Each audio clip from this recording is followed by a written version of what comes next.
Every morning at 5 a.m., David woke up before his daughter, Mia.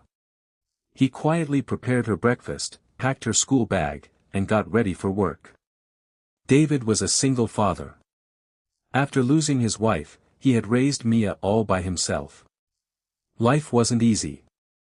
He worked at a small restaurant during the day and delivered food at night.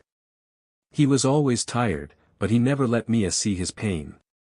One morning, Mia looked at him and asked, "Dad, are you happy?" David smiled.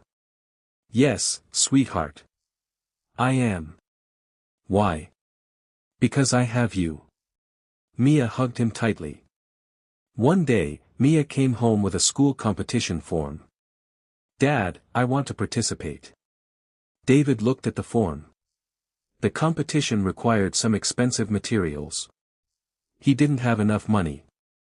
But he smiled and said, "Don't worry. We'll make it happen." That night, David worked an extra shift. The next night, he worked again. He barely slept. Finally, he bought everything Mia needed. When Mia saw the materials, she hugged her father.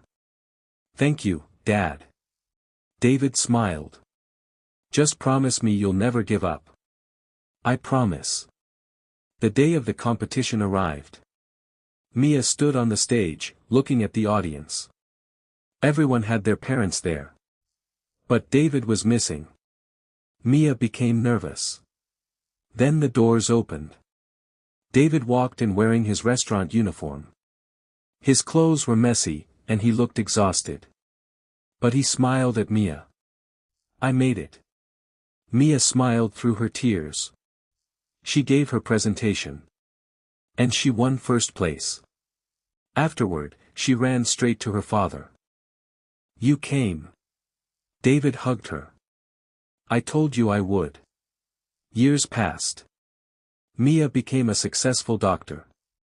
On her graduation day, she walked toward her father and gave him a small letter.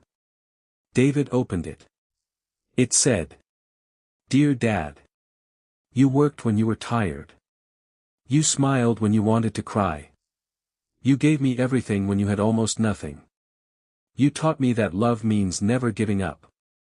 I am successful today because you never stopped believing in me. You are not just my father. You are my hero." David couldn't stop his tears. He hugged his daughter and whispered, "I only wanted you to have a better life." Mia smiled. "You gave me the best life, Dad." And at that moment, David realized something. He had spent his whole life trying to give his daughter the world. But in the end, she had become his whole world. The end.